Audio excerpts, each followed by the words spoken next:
Alamin natin ang latest sa binabantayan low pressure area at magiging lagi ng panahon mula kay Amor La Rosa ng GMA Integrated News Weather Center. Amor?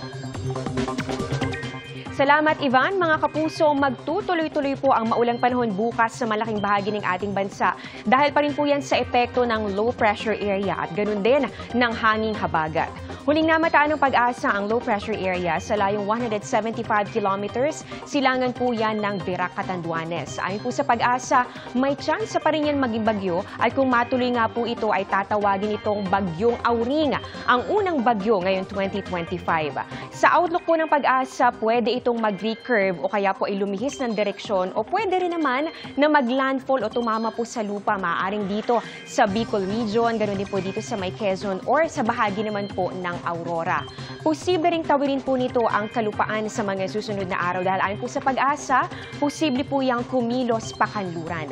Sakali namang magkaroon po ulit ng pagbabago sa pagkilos itong sama ng panahon, ay patuloy pa rin po nitong hahatakin o palalakasin itong hanging habagat o southwest monsoon na magdudulot ng malawakang pag-ulan.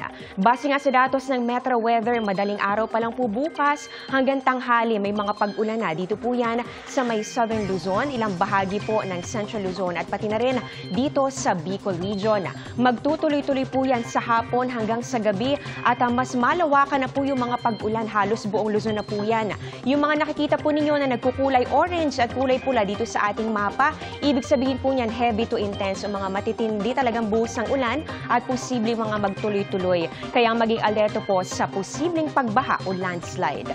Sa Visayas naman, maulan din po halos buong araw bukas. Meron po mga malalakas sa pag-ulan.